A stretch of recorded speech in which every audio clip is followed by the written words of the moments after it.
So where? So what then? So what then, big dog? Don't look away now. So don't look away now. Don't look away now. Don't get shy now. We'll fold that up right now.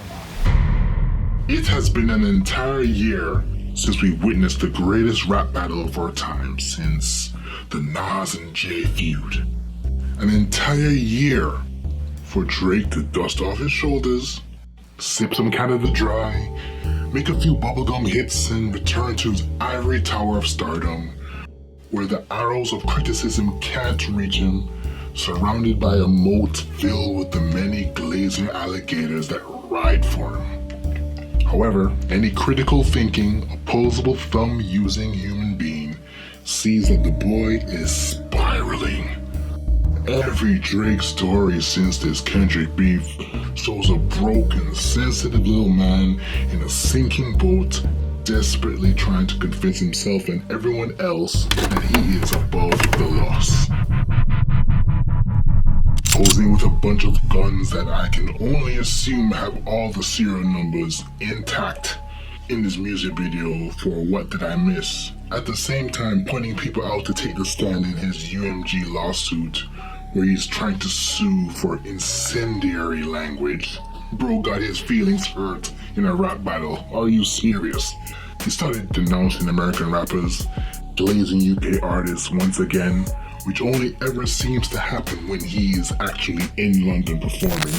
When I talk about my love for London rappers, the best lyricists in the world, mark my words. Oh, I don't care what nobody says. Nobody can out-rap London. Nobody.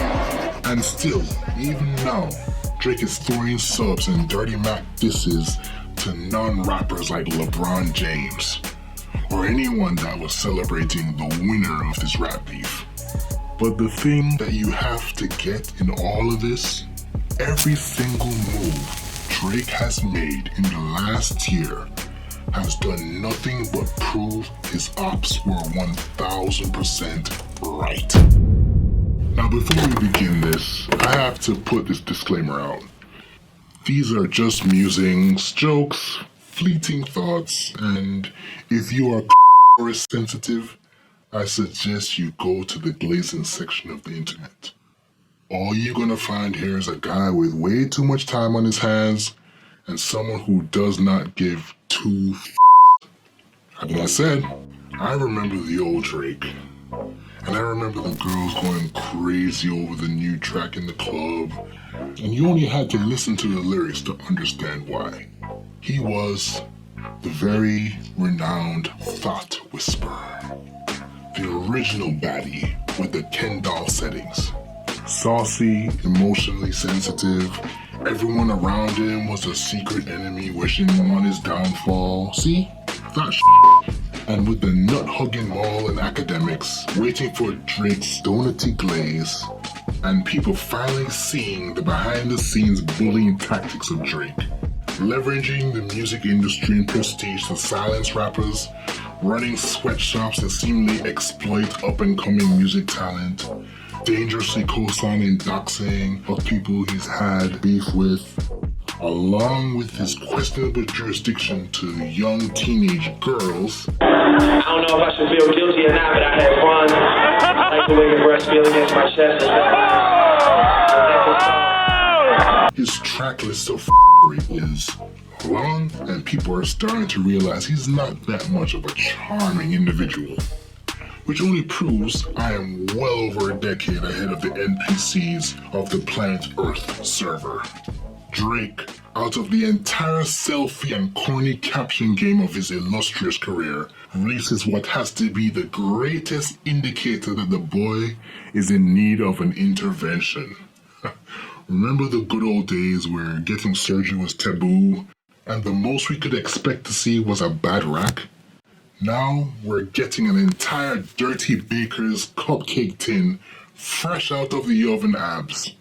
Like, he purchased this, went to the bakery clinic, skipped through a catalog of what I assume were the worst choices in this, stopped on a page and said, "I'ma kill him with this," paid full price with a card, okayed the transaction and asked for a receipt. The f is going on? And this is not the first time he's had work done. First, it was contouring to give himself the tone without the work. But this, it's just f***ing weird, man. Like, Kendrick gave him the wop wop wop, and Drake ends up with the bap abs. And please tell me this job is half done, because how do you have a soft hardcore? Like, what kind of prawn is that? That's like the worst kind of prawn. There are no muscles anywhere else, sir. You can't have a weak hanging left tit and love handles and no shoulder definition but be chiseled. Pick a lane. But hold up, it gets deeper. We have to look at all of these liquor bottles. It seems like your boy Champagne Poppy isn't a fan of the Henny, which looks untouched. But this right here looks like it's his favorite go-to. What'd that tell you? Drake is an undeniable super pop star of near immeasurable success. And to have kept this decades-long run without much of a pause, charting albums and tracks, it's nothing less than miraculous. Well, miraculous with a little engineering. Which is funny because, like the every accusation is a confession. The same machine that made Meek Mill fodder for Drake in their rap beef back in 2015, Drake was seeing the mechanics of that very system, but from the inside, where the grinding gears are. And I believe this more than anything else hurts Drake. His repulsion from the systems he has worked so hard to get into and feels he deserves. Meek Mill said he wasn't a rapper because he didn't write his own raps. So, Drake created a rap farm to herd young talent in tents, writing non-stop for his own betterment, falsely promising them careers only to leech off their music to prop up his own career. When he couldn't seal the deal with the Rihannas and the Georgias of the world, he became this salty, sassy little bitch, dropping the names of men's wives and loved ones into raps. Every contention he has ever had has either mentioned people's girls or behind associates and friends. I didn't get here by being a piece of shit. I didn't get here by being a snake. I didn't get here by being a dick. I got here by being good to people, being nice to people, and my karma is straight. That's why I'm still on stage in 2025. Trust me. Drake's own mentor, Lil Wayne, couldn't even escape that one, allegedly. Is that allegedly? So apparently, in the book, there's that part in the book where you say that he came in and told you that he had smashed one of your girls. Oh, when he yes. wrapped up. I mean, I was just, that's just how life go when you locked up. She still be texting me and stuff, They stop texting me too, for real, because it still hurt. One thing this rap battle proved to me was that people have limited brain processing power. A lot of Drake's fans came to the conclusion that part of Kendrick's angle was saying Drake wasn't black enough, or that they were dissing Canada, or some other contrived colorism theory, which is only valid if you observe how your boy has been moving lately. Retweeting MAGA tweets, popping up with country singers in his Canadian tuxedo best. F***ing weird, man. Like, just weird. So let's get a few things straight. As far as mixed rappers go, we have a slider from best to worst.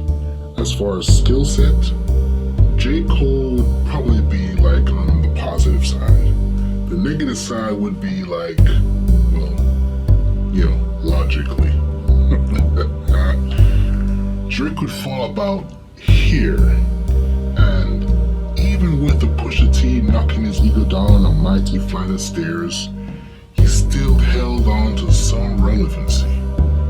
But here's the thing. Drake is the only one that continually reminds us that he never liked us. Standing up for social issues? Nope.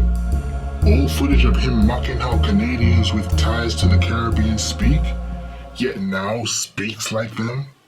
The guys at our school? instead of addressing people like the group, like saying like, what are you guys doing? Say man's like you. Crew. That's interesting. It's not. It's really ignorant. Cosplaying and switching accents based on where he was performing at or who he was performing with. Someone who would shapeshift and insert themselves easily and long enough to plunder resources, clout, and waves for as long as they lasted. But there's something about K-Dot that truly unraveled this, which honestly makes me think Kendrick created a new branch of spirituality and science with some psychological witchcraft. Diabolical.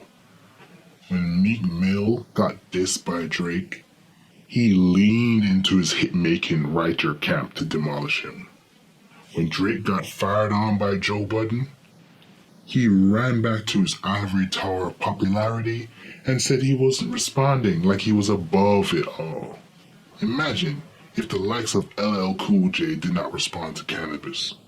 I mean, you heard about like Hot 97 where people like Busta Rhymes, they used to battle local MCs just to get out of the lobby.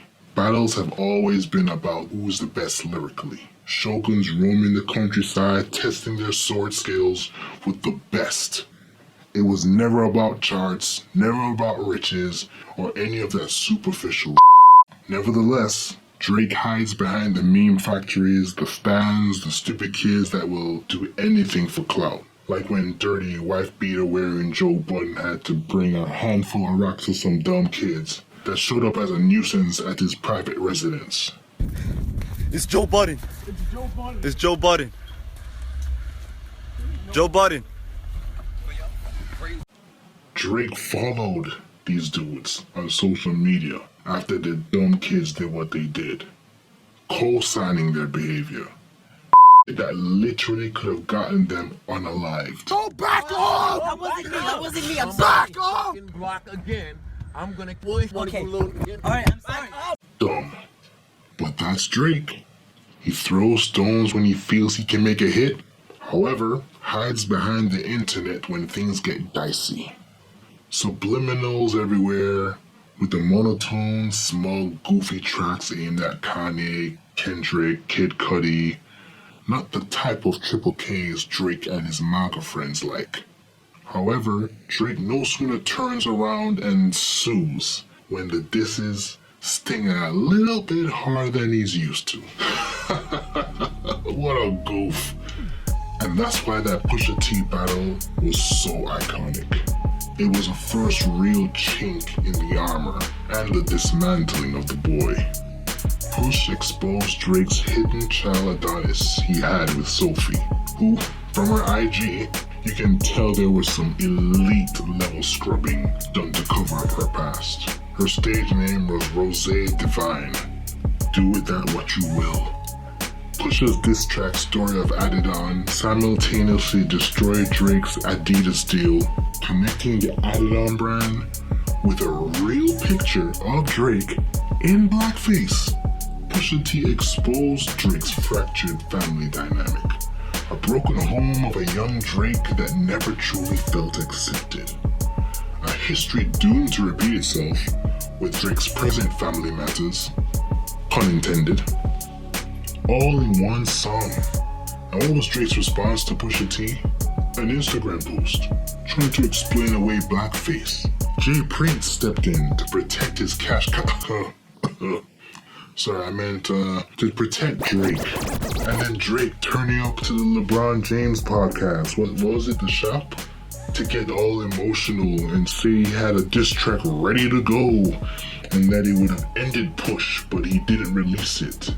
And then him hiding his kid for so long was because he took a DNA test and he was inconclusive and... Stop it. Are you telling me Maury has better paternity tests than you, my G? Come on. Look, you lost, bro. It's fine. You put money out to find dirt on Push, and it came back with nothing. Which looks like a tactic Drake uses a lot. Pusha T promised us a surgical summer. However, it was Kendrick that delivered it years later, man. Kendrick, like all good war practitioners, always gives the enemy an out. And the out in this case was the song Euphoria. But Drake's ego, man, that ego, it's a man thing too. But Drake's ego is what really did him in. So Drake did escalate. Again, dropping wives' names into the mix, putting DV on K-Dot's jacket, and then expecting it to end there. Sorry, that's not how rap battles go, Nino. Let's be clear. Much of what Kendrick said is what Push said. The only difference is, once the avenue of escape was not taken by Drake, Kendrick Lamar turned the battle into a box. And that's the thing. If Drake couldn't out-rap you, he would just say he's too big to bother with you. The most un-hip-hop thing you could ever do. However, that could not work here. Why? In the very Drake and J. Cole song that kicked things off, Kendrick is referred to as part of the Big Three, the top 3 rappers in the world. If Drake and J. Cole dubbed themselves 1 and 2, shying away from Kendrick, who they both gave the bronze to by default, then instantly there'll be a reshuffle in the ranking. So in this case, Drake can't out-rap or run. So he leans into the avenues that will allow him to do a version of both. Ghostwriters, and hoping the meme factory can give him some momentum. However, chum was already in the water, and Kendrick's ability to stay on task, whilst Drake addressing everyone else that is not the focal point of this battle, cost him. So Drake's last refuge? Lean into the celebrity and his hitmaker status. Hey, the one thing that Kendrick could not do, make a club hit. That was Drake's last ace. Then, Not Like Us dropped. Chart-topping, Grammy Award-winning, the Super Bowl, the memes. Imagine the top song on the planet craftily alluding to you and or your camp's propensity to be caught around young age girls. Diabolical. Since then, Drake can't stop spiraling. He throws out song after song that was just dog water shit. His own fans initially thought it was AI tracks made by Kendrick stans. Trash. That shit is a 2-pack of ass. The f*** are you talking about? That shit stinks. Now, well over a year later, Drake is still moving like a jaded princess, suing UMG over Not Like Us, when the real disparaging statements came from tracks like Euphoria and Meet the Grahams. The meme factory tried to make it look like suing was Drake's way of trying to fight for the rights of musicians worldwide in some Michael Jackson versus Sony move. But come on, please. It's apparent. It's obvious. The boy who called himself a student of hip-hop, who has frequented rap battle events like the URL, like Canada's own KOTD, witnessing the likes of Pat Stay destroy opponents with the most disrespectful raps, R.I.P. Pat. This guy Drake, who destroyed Meek in front of the world, and he had to take the loss on the chin. Drake got his feelings hurt once, pussies out with the Heart Part 6, and runs to the courts because his baby daddy Lucian Grange was no longer supporting him. Embarrassing. Again, baby mother thought shit. Nasty work. Any rapper worth their salt sees this lawsuit as a pussy move. If you felt so strongly about things, you'd sue Kendrick and stop sneak dissing. But that has only escalated with his recent teases for Iceman. So clearly, he wants to continue being sassy and not be on the receiving end. Man, Drake versus K-Dot, it's Drake versus accountability. So, quick recap. Joe Budden talked about Drake's sculpted stomach, and Metro Boomin's BBL Drizzy beat was a right riot. How does Drake respond? By getting a BBL muffin tin baddie ab set. Pusha T talks about the character of the man who does not honor family, who never truly fit in, and wore blackness like a costume. How does Drake respond? By tightening his ties with MAGA, right-wing content, hanging out on stream with the man-child Aiden Ross, and popping out and supporting professional country crooning artist Morgan Wallen. Kendrick exposes all of the above, with Drake being an outsider who has no true authentic voice in hip-hop, a colonizer who takes more than he gives, a culture vulture. And Drake responds by suing UMG, using his reach to shelve and censor other artists, the most anti-hip-hop thing one could do to the very culture he claims to represent. The thing EPMD battled with the US government to protect in the 1990s, Drake is trying to tear down in 2025. And Drake, if you ever see this, sorry to say it, buddy, but T-Pain was right. One thing I learned from Drake, but one thing he hasn't followed his own words. Mm-hmm. Drake said, I want to be one of them people that gracefully bow out and not get kicked out. Yeah. I have ever since said, yeah. you really thank y'all. Yeah. I appreciate y'all. I'll see y'all when I drop.